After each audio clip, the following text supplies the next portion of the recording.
Howdy, all of you delicious people. I'm here today to review Red Dwarf, Season 1, Episode 1. So, normally I would go on and I would milk out, like, the grading of this episode and, like, try as much as possible to do, like, the pros and the cons and the this and the that. Like, yeah, that probably is coming at some point. But also, I am to go on and tell you that I felt that this pilot episode was great. How ironically this pilot episode is to be called The End is great. That is such a good idea. Like, how, in all honesty, if you have a pilot that doesn't get picked up, yeah, that basically is the end of the show. Plus, also, like, they were making sure that they were going to put so much effort into this freaking pilot in hopes it would have gotten picked up. But then also, like, the irony again of it being called The End, like, this pilot episode goes on and gives you a pilot, but then also gives you a season finale within one episode, to where you're just like, okay, where are the characters going to go after this? And so with this episode, I feel there is some really good backhanded comedy, and if you don't know what I mean by that, like, someone is to go on and, like, serve up the joke, and another person is to come in and backhand it back out at them, just go on and take whatever words the previous person was to say and twist it back at them, and that is to be seemingly how the jokes are forming within this episode. And then at one point we do also go on and do, like, the building of a joke and then allowing it to die. And so, as if I'm some kind of comedic expert, of which I'm like, oh yeah, everybody knows what I'm talking about. No, like, but that's how I just kind of felt about this pilot episode. So, for favorite episodes of shows of what I would have to compare this to, immediately what comes to mind is stuff like Farscape or Star Trek. And logically, Farscape is my, like, top, just kind of very favorited show. And I always want to come up with some kind of way of talking about that show. But then also, like, Star Trek, I've seen so many of the other seasons, and then also I've seen stuff like Lower Decks, which in all honesty, it's not a good show, but when looking also at Lower Decks, it's probably the easier comparison to Red Dwarf, weirdly. And I think that's probably on purpose, because I'm sure the Lower Decks people probably didn't have much of an idea besides ripping off from this show. But so, we come into these two unlikely characters that are to be at the lowest deck or lowest rung of operations duties of a ship, a spaceship, and called the Red Dwarf. And so these two characters are going on to even be lower than, like, service droids, which I'm like, okay, all right, like, that can tell me a lot, that even, like, robots won't even do the jobs that these guys are doing. And so these two characters are to go on and be the most unlikely characters to really go on and survive the onslaught of really just the end of this episode, but they somehow miraculously accomplish said task. Because you're just thinking that, like, oh, okay, like, for the Star Trek equivalent, like, these guys are going to be the red shirts. They're going to die so horribly and so quickly in the episode, but then weirdly they just don't. So it's like, oh, okay, all right, like, cool. So, speaking of these two characters, we have Lister and we have Rimmer. So, Rimmer's to go on and be this, like, difficult guy to exist with,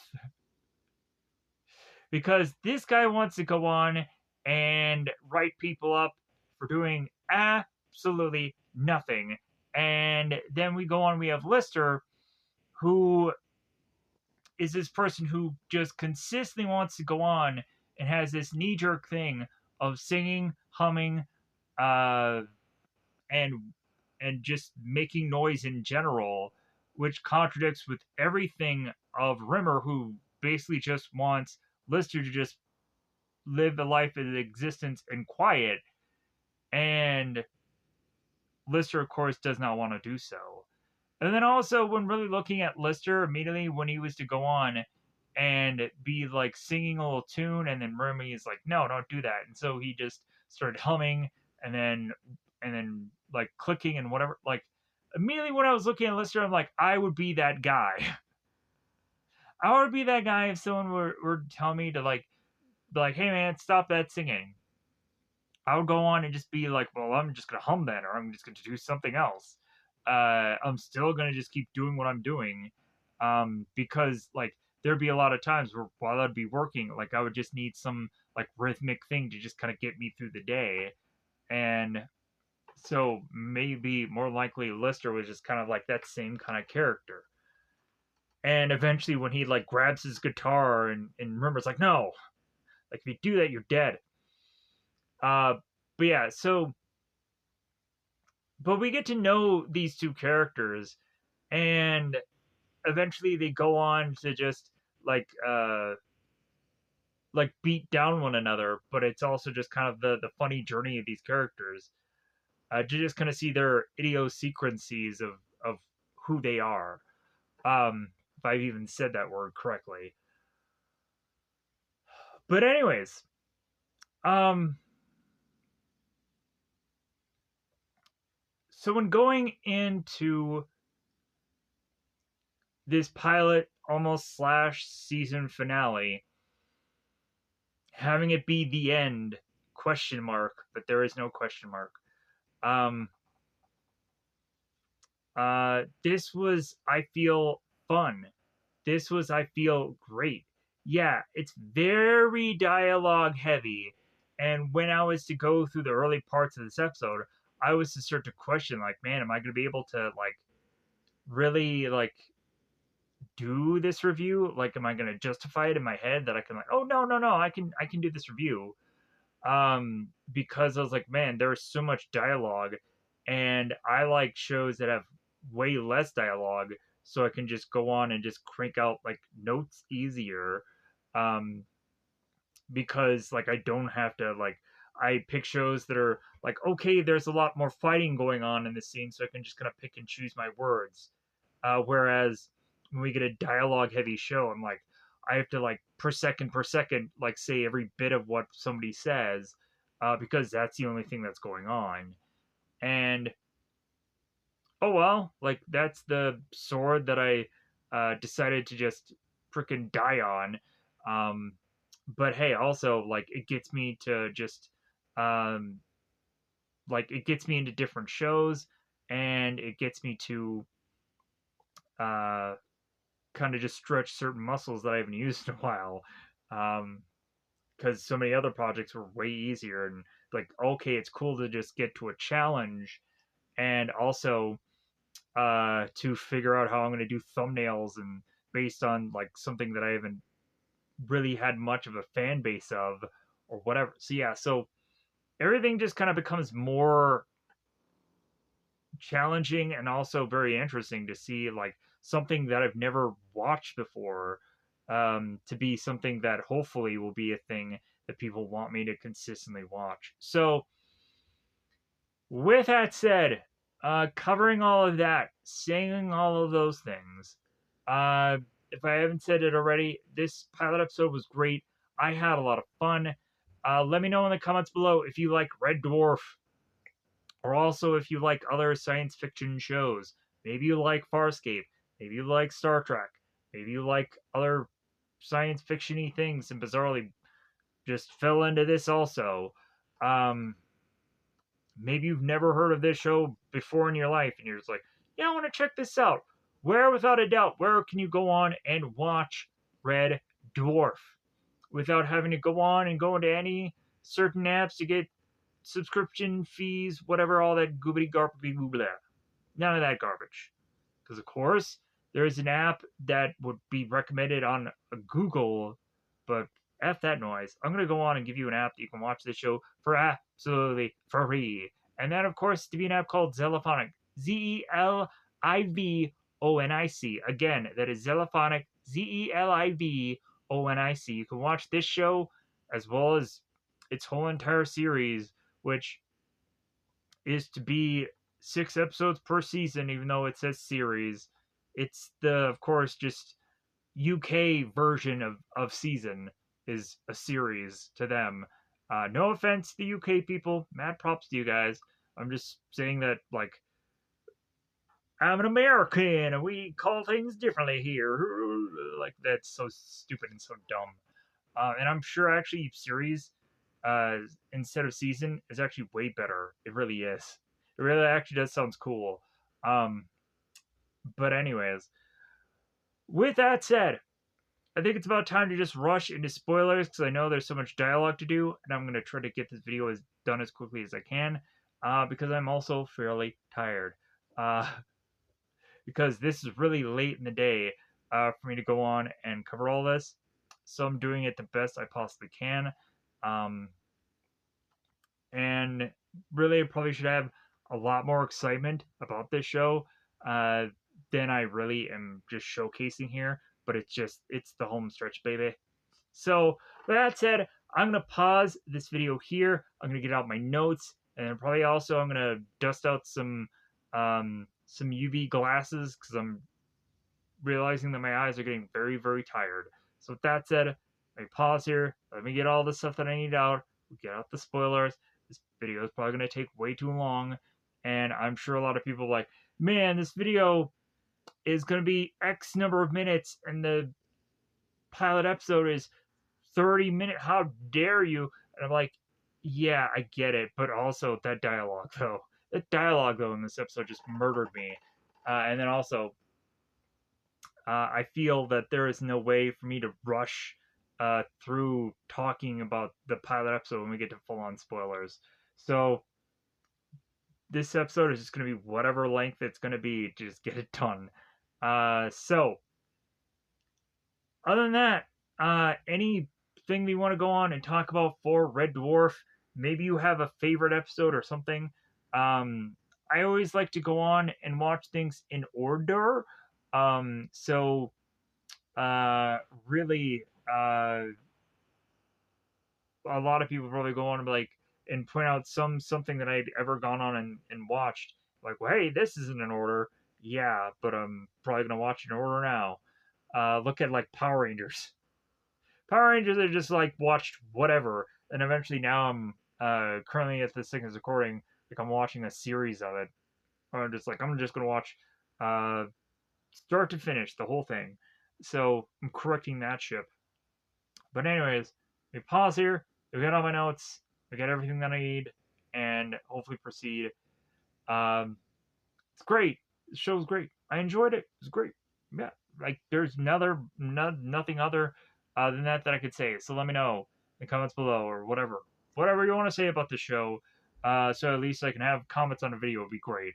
Um, but then also if this video does well, that'll probably determine if I watch other episodes of this, or otherwise I'll just be like, well, this is just another piece of content that I saw, and I'll probably just have to push on and watch Power Rangers or whatever the heck else is just gonna do something on this channel.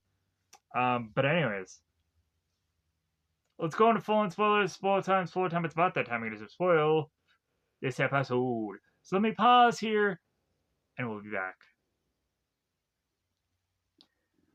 All right. So, like, we're getting to the spoiled part of this episode, letting everybody know now that more than likely, most of this might be word for word what happens and breakdown of the episode. So, if you guys want to go on and click off right now and just watch the episode, like, that's okay. I get it. Like, logically, you may not want to go on and hear this whole spiel of thing, and that's okay. It's all right. Or if you just have time to kill anyways and you just want to just hear this out, by all means. But logically, it's probably going to be just verbatim what happens in the episode. Um, but just maybe I'll just go on and just have some kind of anecdotes. Normally in like Power Rangers reviews, I would just be throwing joke after joke after joke at some point. Uh, and I know that would just take even more time away from me rationally having to go on and speed through it, but like some of that stuff just needs to get bashed or made fun of or whatever. Um, but anyways, I'm not doing a lot of that in this episode. This is just good, clean fun. So, at the very beginning of this episode, we have this big, huge, massive red dwarf ship, and we just have this one astronaut out the side of it that's wearing an astronaut suit, and he has this big, massive, like, squeegee thing, and he's like just having just the squeegee upon the ship, which I thought was just kind of hilarious. Like, what probably would have been better is if they had like a gas station or something there, but like logically, like I guess the person just going outside to just kind of clean the ship just kind of seemed funny to me. But so we have Rimmer and we have Lister, and so Lister's going on and he has this like little cart, and so they're making their way through deck to deck. I'm going to try to avoid as much as possible to just chuck in just a bunch of like Star Trek references because I could easily just go on and say uh, like deck to deck or floor to floor, and people might know what that means or might not, and I might just have to go on and explain. Like there's at some points where I want to go on and say that uh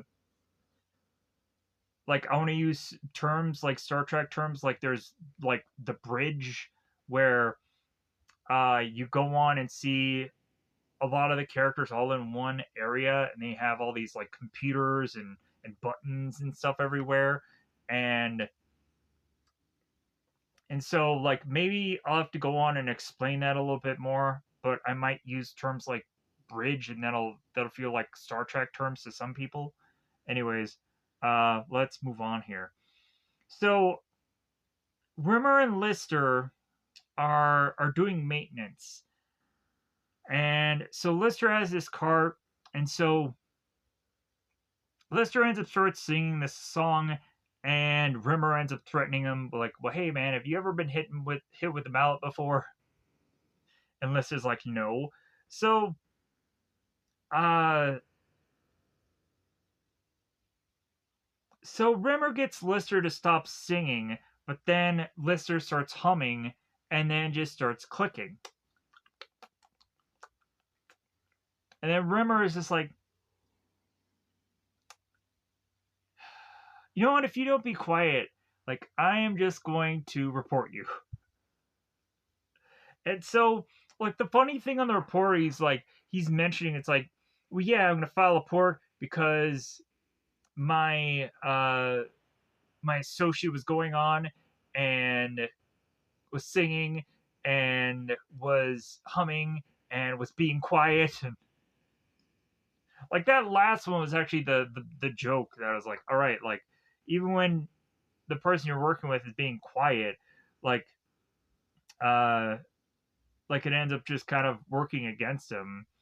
And then also like Lister in the later part of the pilot episode, he's like, well, hey, is breathing like bad for you? Like you're gonna hate that I breathe. So uh but the funny thing is also is Rimmer is to go on and threaten Lister to be quiet or else he's going to report him. But then goes on and asks him, it's like, well, hey, like, what report job is this? And then Lister ends up going, and then that's where, of course, Rimmer's like, okay, I've had enough. Then he reports him. So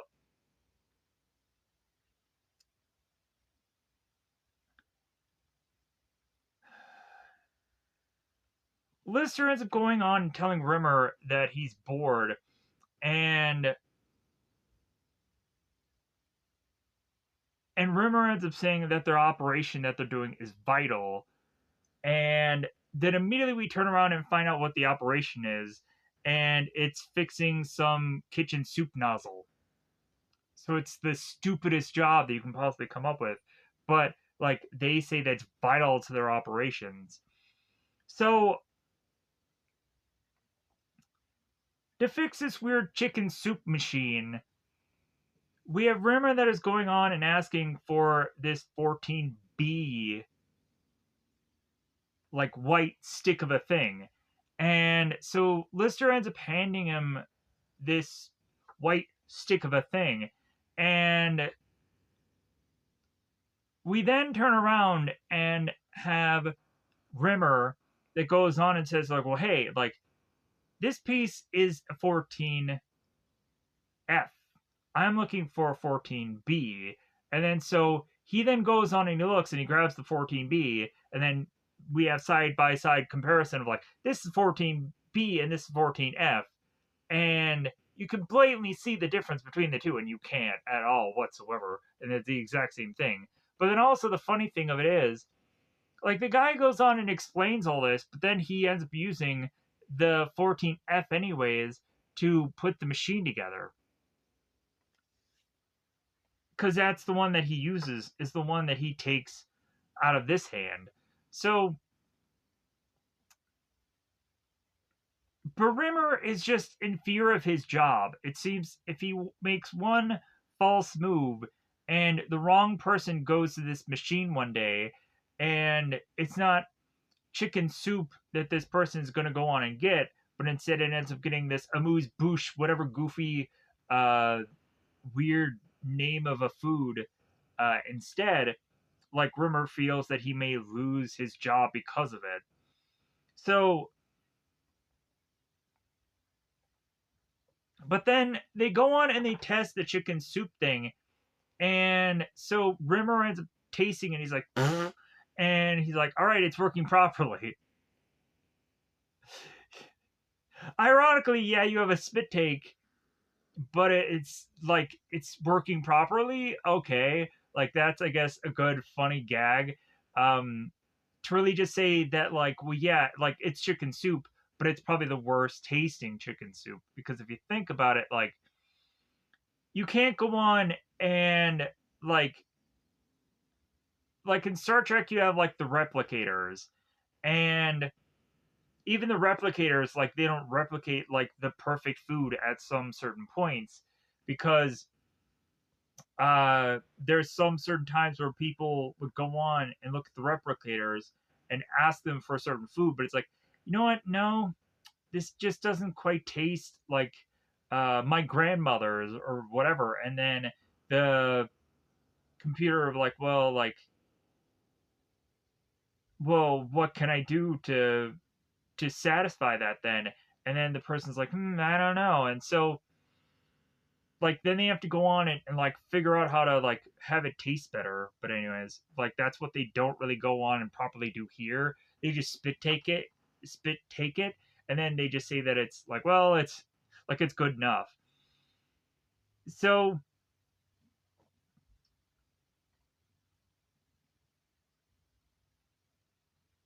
Lister goes on and is immediately grown about why they're even doing these kinds of jobs. Because if anything, uh, like service droids won't even do this kind of job because they have a better union than they do. So they move on past this machine because it technically is working. And supposedly the next job that they're going to do is something about a sticking door. So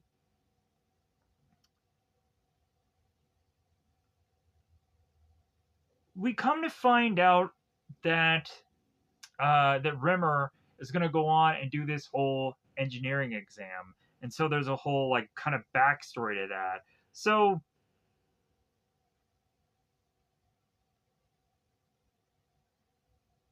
Lister goes on and tells Rimmer that Rimmer is such a low totem pole esh like guy that even the service droids are above him, and even there is to be a crazy uh, service droid that is even above Rimmer as far as rank is concerned. And Rimmer's like, "Oh no, no, I'm on the up and up and up," and Lister is like, "Oh no, no, no, no, you're not. Like, you are on the up and up because you haven't passed your engineering exam, and like you flunked your last one." And Rimmer's like, "Oh no, no, no, like I flunked it by the very narrowest of margins," and Lister is like, "You know what? On your last exam, like you said, I am a fish 400 times, and then you danced and then you fainted." And Rimmer's like, "No, no, no, no. Like I went on to like put together an exam of poorer circuits that like I went on to like put together so masterfully craftingly that my peers just rejected it just of how good it was." Like, yeah, sure, whatever you want to say, Rumor. So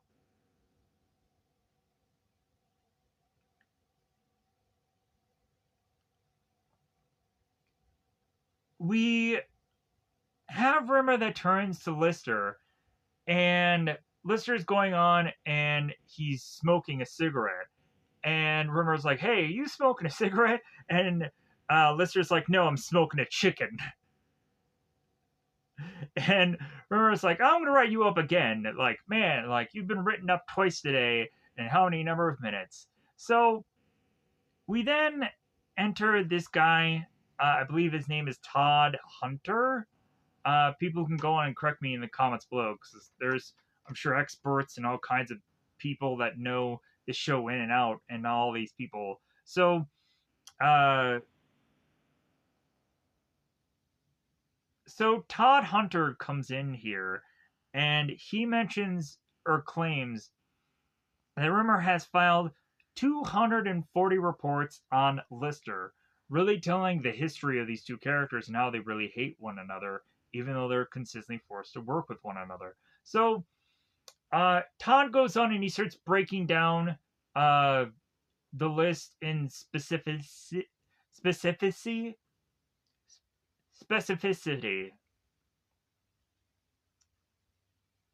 less vague. He narrows it down. Let's say that, so I can say that word at least. And eventually, one of them ends up being a mutiny case. It's like, okay, how is it mutiny?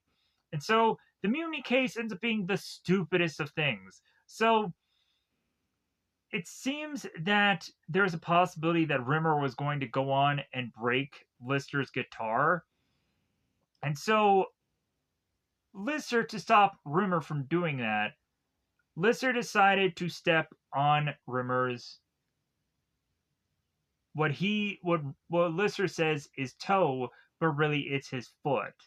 And so Lister ends up saying that that is mutiny because Rimmer, possibly after going on and having Lister step on his foot, made him go on and limp the rest of the day. So, like, that could have caused any number of problems for his job and whatever. So, like, Rimmer just wanted to come up with some kind of excuse for Lister to be called in as mutiny. So,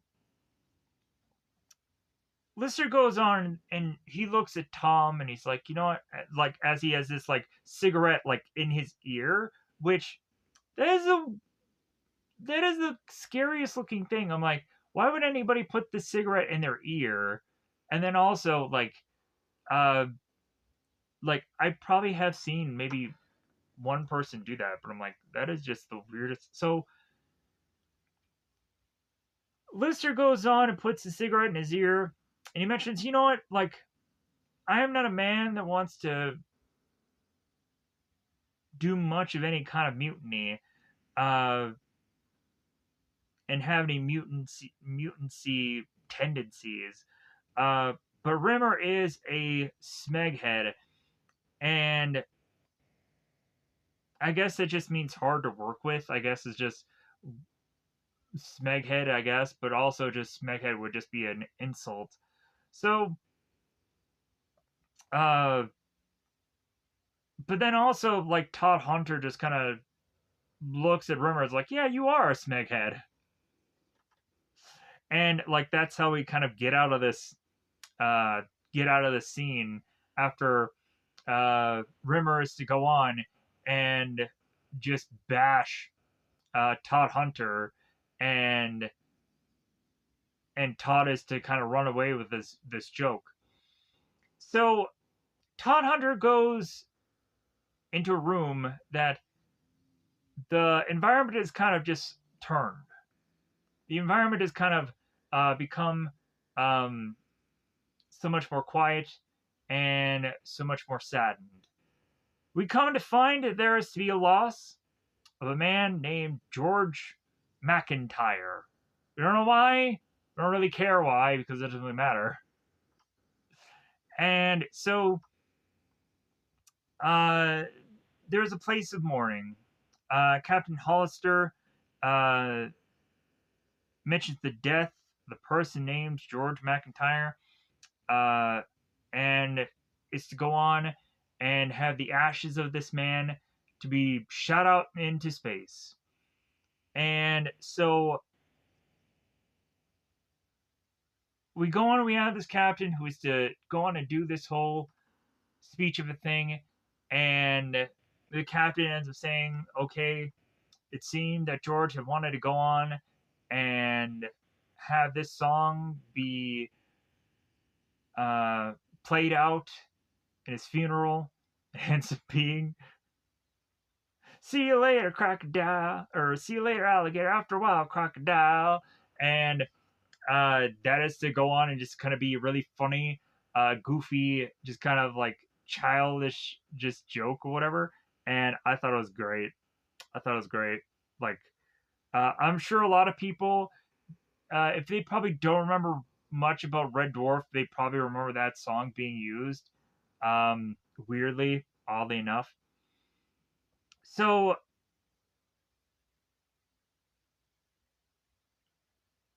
Lister and Rimmer, who are not to go on and be present at the actual funeral of McIntyre, but they're watching it on the television, and then also they turn to the window and are seeing like George's ashes get sent off.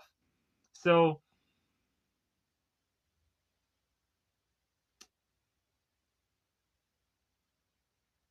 we have Lister and we have Rimmer, and so Lister is to talk about the funeral, and Rimmer is to turn the TV off. And so Lister, because of course, since he has no TV to watch, like he needs something to do. So at least when Lister almost starts to get up to almost get to his guitar, Rimmer's like, "Hey, you do it and you die. Like I'll kill you if you do it." So that's where, of course, we have Lister turning to Rimmer. It's like, well, like, can I breathe? Can I breathe?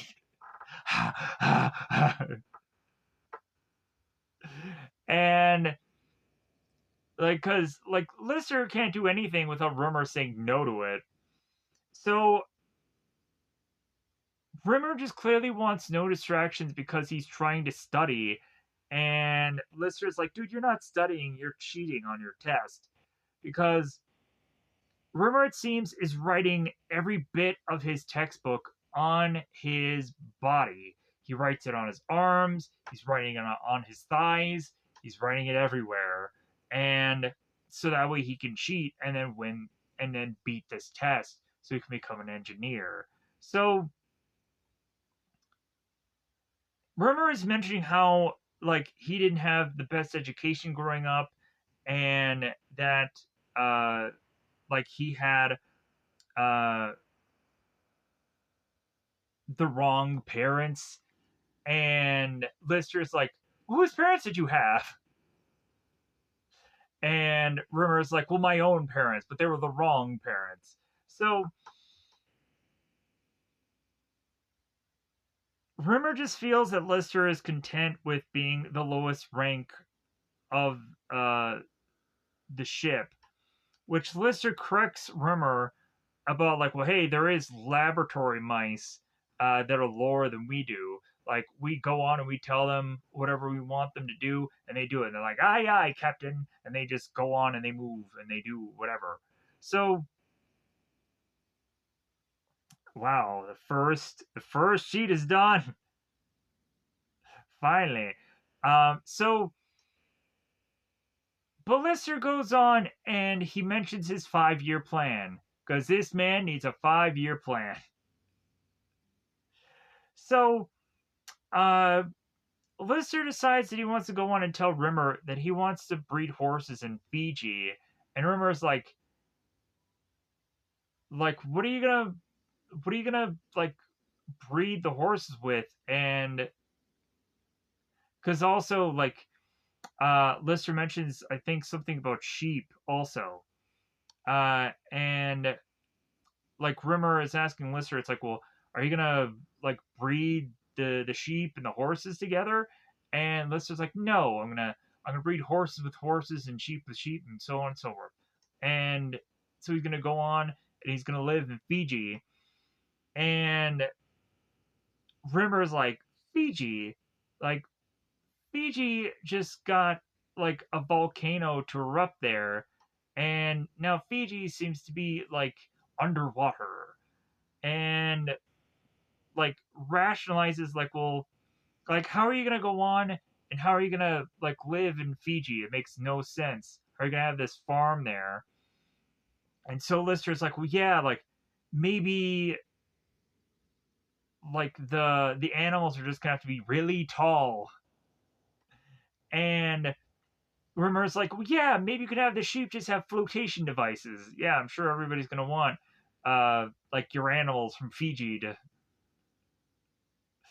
yeah. So and then also Rimmer makes the a suggestion of, like, well, hey, how about your sheep just breed with dolphins, uh, and how about you go on and you just go about your day and just meet your neighbors and and tell them that you're gonna go out to get some food and you're gonna go in your submarine and like so at this point now, Rimmer is just kind of like pretending that he's like swimming around in Fiji, uh, greeting all these neighbors and so on and so forth, like Lister would go on and do, just mocking him for this kind of silly or dumb decision.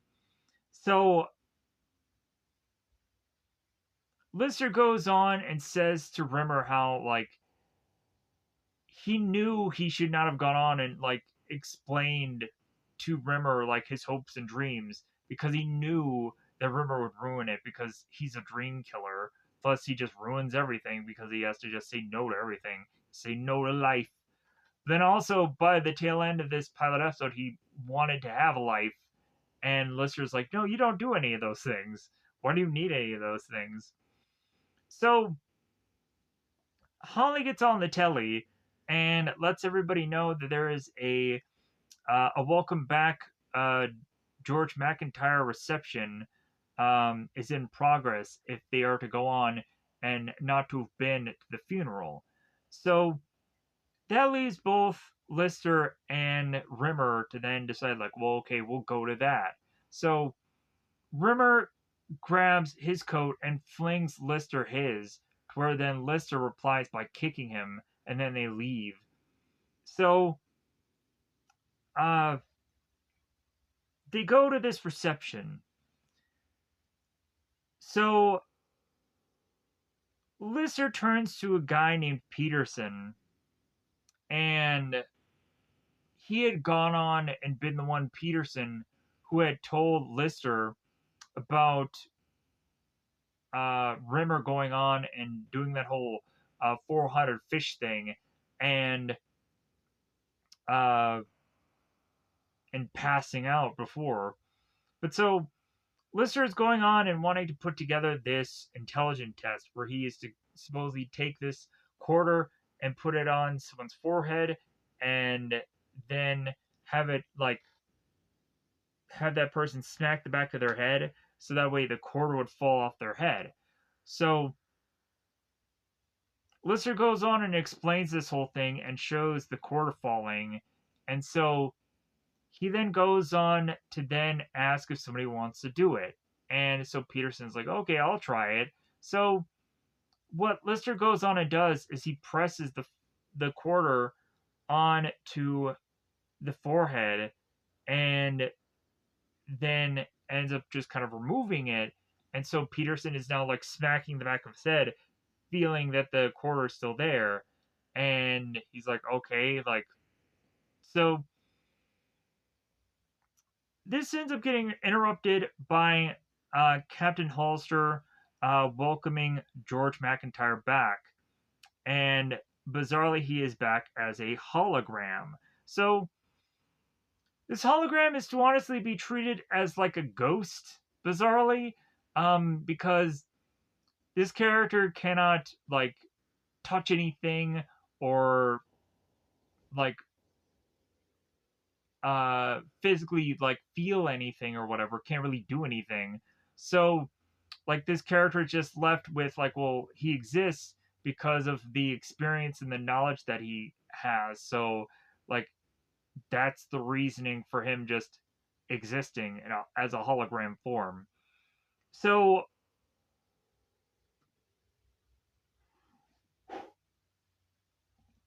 but the only real also reason that he exists is because again of his knowledge. And so uh the captain goes on and tells the crew like, well, hey, no one go on and run through uh McIntyre if you see him, regardless if you're in a hurry. So I thought that was just kind of funny. So they go on and everybody's like, hey, McIntyre, do his speech, do his speech. So McIntyre gets up. So McIntyre wants to thank the crew and the captain for that whole funeral. He was to go on and watch it later. And he ends mentioning that the captain didn't do the speech that he would have wanted. But anyways, so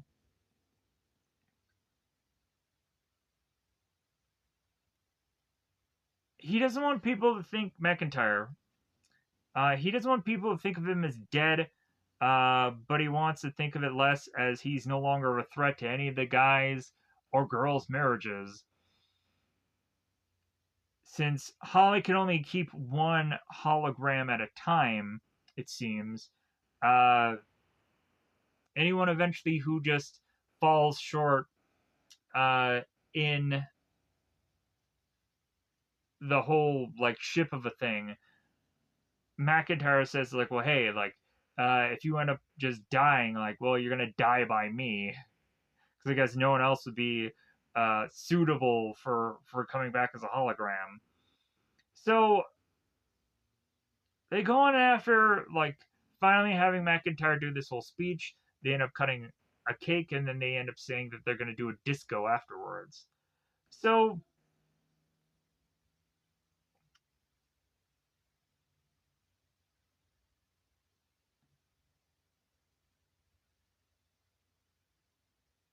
at some point, we have the captain that is mentioning that there is a possible like stowaway, uh, and so he ends up going on and questioning it, but like that ends up kind of getting quickly resolved by there not being any real answer. So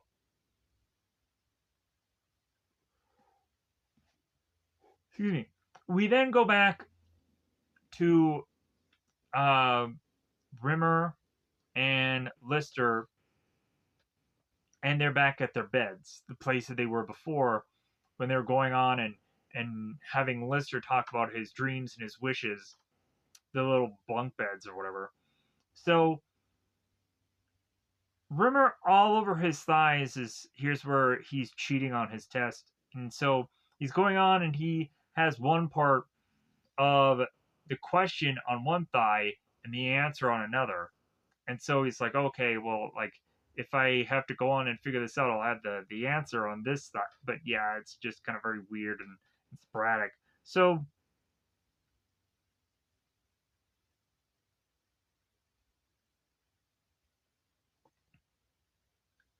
Lister is saying that he feels that Rimmer is just going to call out the word fish again, and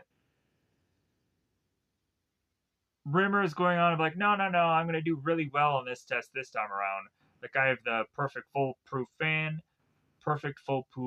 ugh, perfect foolproof plan, and so the funny thing of it is that Rimmer, like, it seems like he's going one way, and then he looks if Lister is looking, and then he runs the other, like making us assume that he's going to chicken out of this test. So after Lister notices that Rimmer is gone, Lister then grabs this cat from out of this ventilation shaft, and the cat is to, I guess, be called Frankenstein. So uh, Lister goes on and talks to this cat, and is to talk about Fiji. And I think at one point he also has like the picture of them together, which we'll realize that that's possibly a mistake later on. So, or maybe he has a picture of Fiji. I'm not quite sure. But anyways, so Rimmer is now in the teaching room, and so he looks at this paper very strangely, and so Rimmer, it seems, is just having a problem immediately with this paper. And so he goes on and he is to kind of roll up his wrist to try to get an answer off of his arm. Now, the problem is that all of the marker that he had put on his arm has seemingly all rubbed off. And reasonably, all Rimmer can do now is just like touch his arm and just have like ink just all over his hand now. And so Rimmer, realizing that there's no way for him to cheat on this test, Rimmer is to just kind of put his handprint on this test and then sign his name and then look at Todd Hunter and then salute and then faint. So Lister makes his way to the bridge, or what is to be close to the captain's room. And so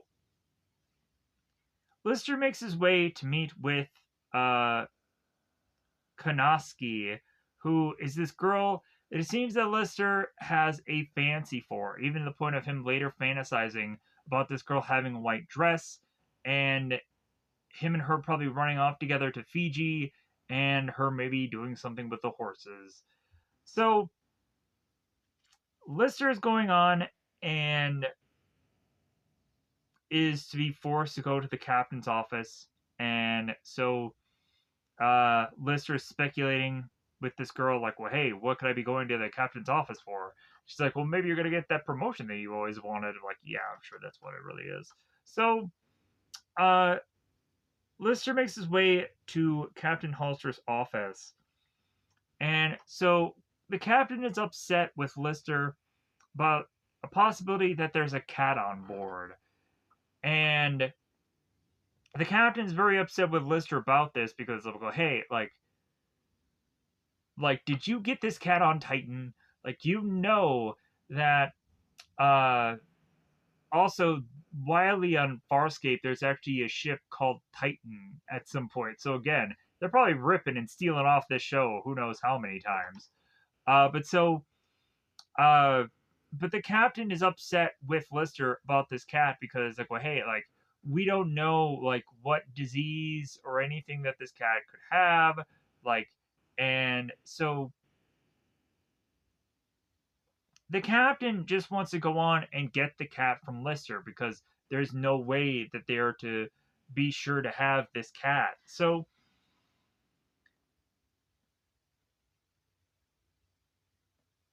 Lister is to try to go on and try to say that he doesn't have a cat. What are you talking about?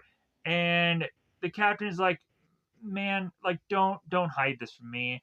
Like you had gone on and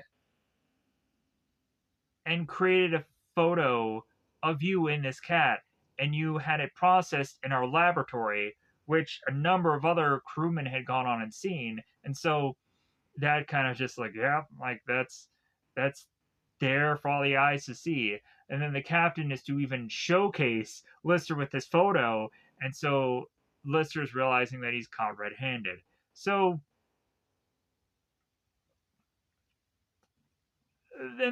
so the captain goes on, and so he's worried that this cat could go on and get into the system's operations, any loose wiring or anything of that nature, and weirdly get the ship to go and be flying backwards. So, and Lister does not want to go on and do anything to give up this cat because more than likely it'll get chopped up and experimented on. And Lister is like, well, what good is that going to do for the cat? And the captain's like, well, the cat's could be dead. Like, there is nothing good for that. So Lister's going on and saying, like, well, no, no, no, I don't want to have that happen because I want to take this cat to Fiji and we're going to have cat babies together. And so the captain finally makes an ultimatum of, like, well, hey, it's either you're going to go into stasis for the next 14 months or you're going to give me this cat. Like, what is it going to be? And so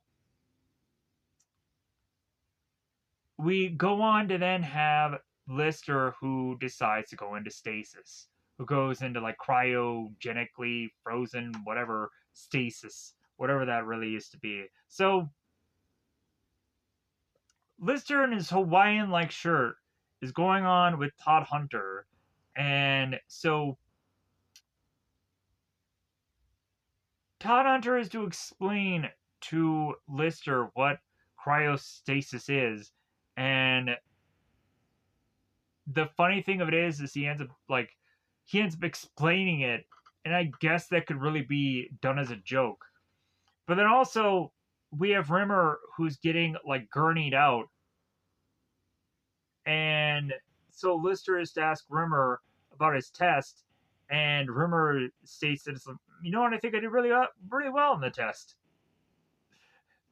I think I did better than expected. So Lister goes on and gets explained by Todd how when he's in this stasis, he will be interstellar and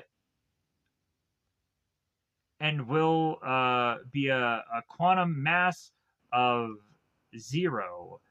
And so he goes on and explains all this goofy sciencey stuff, and it's completely over my head. So Lister goes into the stasis. He freezes. He's stuck there, and then so time has passed. We assume that this is going to be a year and change. It ends up being way longer than that. So Holly wakes up Lister, and so when Lister wakes up, he finds that there is so much white powder lying around, and it's not the cocaine. No, it's a different white powder. So weirdly enough, like we have Lister who's walking around this whole uh, ship, and we go on to then have Lister going on and going to these teaching rooms and these decks, and every time he sees this white powder, he's taking it and he's enjoying it, and he's continuing to take more and more of it. And the whole entire time, we would have Lister who's asking about certain crew members. And So Lister's going on and asking Holly about like, well, hey, uh, like how is uh, how is Todd? Oh, Dave, he's dead. He, the whole crew is dead. They're all dead. And so Lister is not getting this. And so more and more, we continue to just have Holly who's telling him the whole entire crew is dead. They're all dead, Dave. And so it gets to the point where this joke continues and continues to build to where they're finally, we then have Lister who's like, you know what? Like, I think you're trying to tell me that the entire crew is dead. And Holly's like, yes, that's what I'm telling you. It's like, good God, man. Like, I never should have taken you out of cryostasis. So, but like, he was the only one left that was left alive. So, it's like, are you trying to tell me that the entire crew is dead? Yes, Dave. So, we then have Lister who has to find out how the crew had died. And so Holly goes on to explain that this drive plate wasn't put in correctly and blew, and so the crew died from that.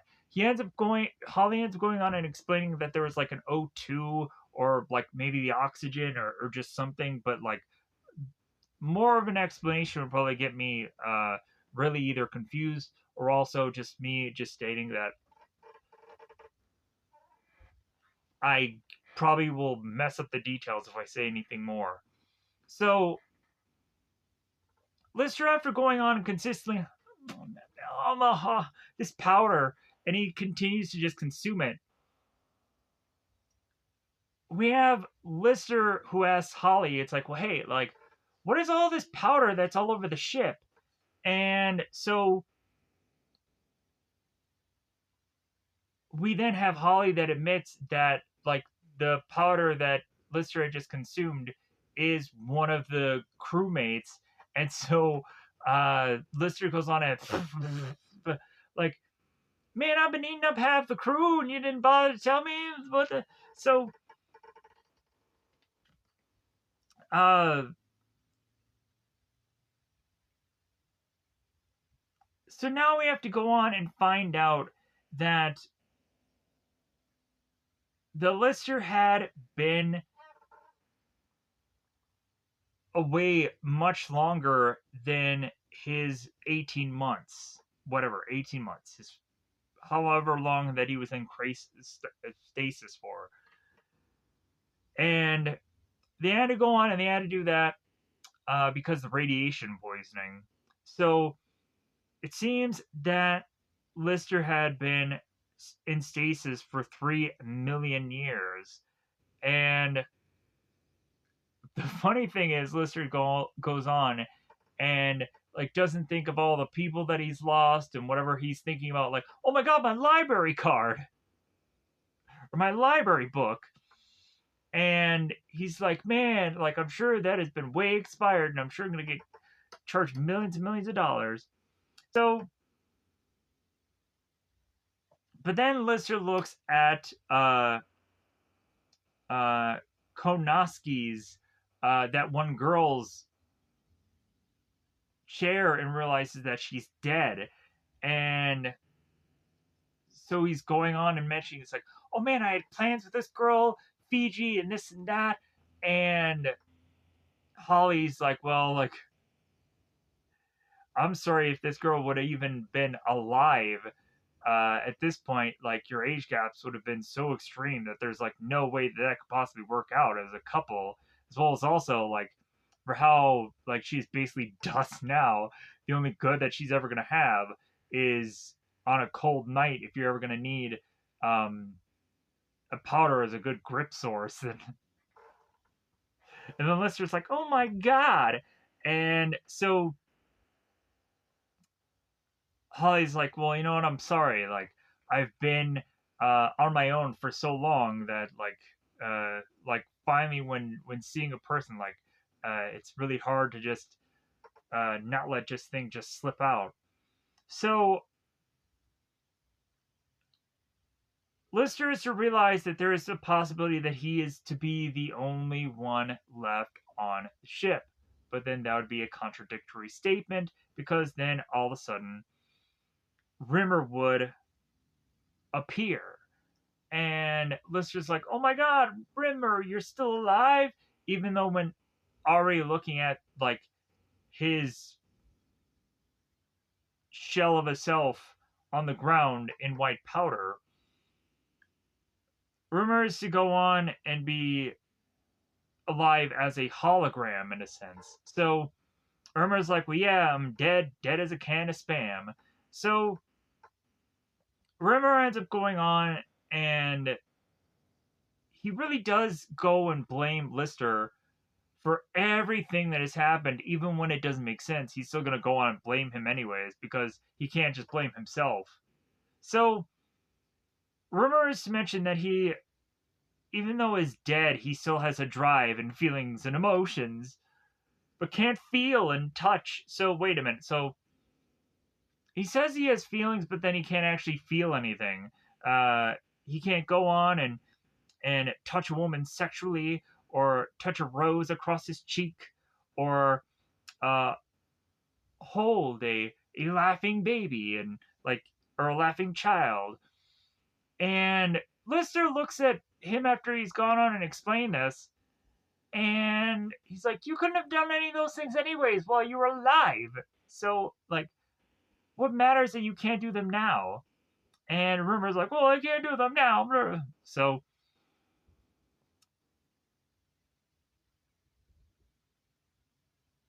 but Lister is looking at Rimmer. It's like, you know what? Like, the crew dying is technically your fault, because Rimmer did go on and meet with the captain to explain this problem and try to avoid it, but they died anyways. And also, like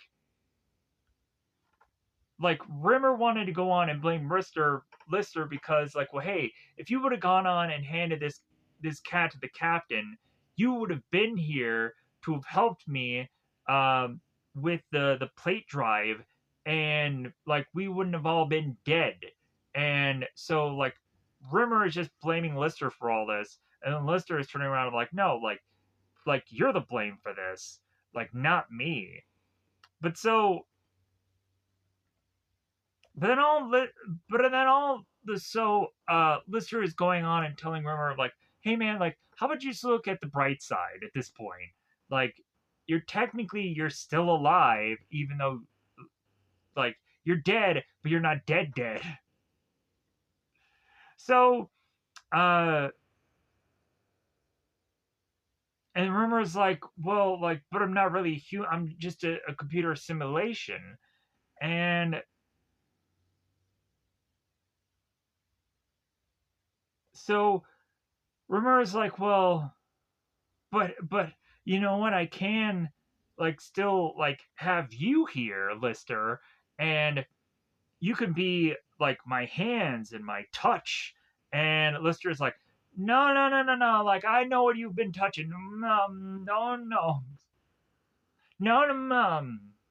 So uh so Rimmer notices Lister smoking again, and like Lister's like, really, dude, like, I'm the only one left on the ship, like, who cares? But so uh and so Lister is just like, you know what, like, I did quit for a little bit, but then I started up again. And so Lister is just so or Rimmer is so upset with Lister that he's like, you know what, I'm gonna write you up again. But then Rimmer has no paper to be able to write Lister up. So he's like, well, I'll just remember that I've written you up. So blah blah blah. So, oh, we're at the end of this. We're at the, yeah, woo, final stretch. Uh, so again, here's where Lister is to still see Rimmer. It's like, man, even even in death, like you're still just a smeghead. And so Rimmer is following Lister around, and so Rimmer's going on and like he's telling him to shut up and just listen to him. And so they're walking off, and then all of a sudden we end up seeing this vent open in the distance, and a man seems to come out of it, or what we think is a man, and instead it's actually Cat. So it seems that millions upon millions of years have passed, and weirdly enough, we would come to find that chimpanzees at some point evolved into human beings. So bizarrely, it seems that in this story, we are to go on and have cats be able to do the exact same.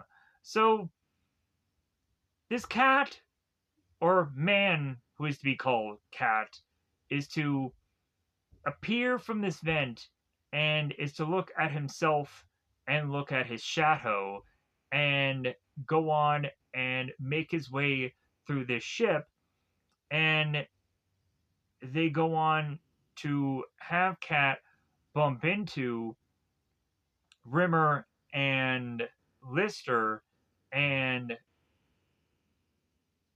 Cat ends up doing the obvious like animal routine where when it's seeing itself against a threat, it goes on and makes itself look bigger so it can scare the enemy. And so Rimmer and Lister hide into another part of the ship to where the cat eventually does come hither to them. And so here's where then Holly has to go on and explain the evolution of cat to then this species of human. So Lister is to then go on and understand that this cat has to be an ancestor from Frankenstein, his cat. And so Cat goes on after lapping up a bowl of milk, which Lister goes on and puts on the ground. And then Cat says, like, well, hey, like, you put that on the ground? Like, what are you guys, savages? And then Lister's like, oh, okay, so he puts it on the table. But then Cat still laps it up like a cat. And so more hilarious things to be ensued here. So the cat goes on and he mentions about like, oh yeah, like Frankenstein, yeah, that was my ancestor. And he goes on and mentions about the cat school that he was in had foretold about the whole uh like Frankenstein's virgin mother birth, and eventually that there had been a man called Lister who had wanted to bring them to Fiji. And so Cat ends up getting these words confused and mixed around. And so Lister then corrects Cat. And then it's like, well, yeah, like you are the descendant from Frankenstein. So, and then also, like, Lister does then remember about Fiji, and it's like, well, hey, Holly, like, let's make a course correction and let's go to Fiji. Let's just have this all just finish up to where Lister can now go on to Fiji and just like live his dream. So Lister by the end of this ends up calling himself like, yeah, I am Lister, stupid. And then he ends up just kind of doing this kind of whole hug thing, and they kind of call it credits there. There also was the part where when Cat was making his way to both Rimmer and Lister, where Rimmer goes on and he tries to attack the cat and just falls through him because, of course, Rimmer is a hologram. And we also had the scene where Lister is to have touched through Rimmer to make sure that we are to understand that he is a hologram. So like there was some pretty good effects in the show, and there were some good things that they did here. some interesting risks that they took. But with that, I'm going to risk myself out of here and call this a video. I know that this was like twice as long as the actual thing, but also there's too many freaking notes. As well as also there was like 14 minutes of me going on and talking about this show, so I immediately knew like I'm not gonna have 14 minutes or 15 minutes worth of spoilers. So this ended up being as long as it did. So that said, I'm gonna get the heck out of here. Goodbye, everybody. Bye, everybody. Hopefully this does well, but then if it doesn't, I wouldn't be surprised anyways. Because why would anything do good on this channel? Why would anything do surprisingly good? But if it does, I want to thank you for it and hope that this series is gonna go and be an actual series, because I would like to have some kind of momentum on this channel for once. Um, well, there's been uh, some momentums in its early goings and its birth of it all, but really, um, how can I turn around and just mess that up? And hopefully, if this does go well, hopefully I don't mess this up for once. Um, but I'm also going to continue to keep trying to do Power Rangers reviews. If you are also interested in Power Rangers reviews, or if maybe if you've tuned into that with also this, I'm going to keep trying to do that, even though it's going to be a huge haul of a burden of a whatever to get that all done. Because I'm doing it as a series, so at some point there probably will be like a stopping gap for just nobody caring about that anymore. But it seems to just keep going, so I don't know. Then again, it seems that I might just have loyal people that just kind of watch anything, watch whatever, and I appreciate that because uh, that at least convinces me that it's like okay, I can keep um, doing these projects that I always wanted to do, and then also just kind of do these surprising or sporadic ones that like are to just mentally keep me going, um, or just keep me invested in this channel, or otherwise like if I kept just doing the same things over and over and over again, I would just lose my freaking mind. But I'm gonna get out the heck out of here because I know the longer I talk, the longer I'm gonna make a load of mistakes to say. So thank you. I'm gonna get out of here. Bye, everybody. Bye, everybody.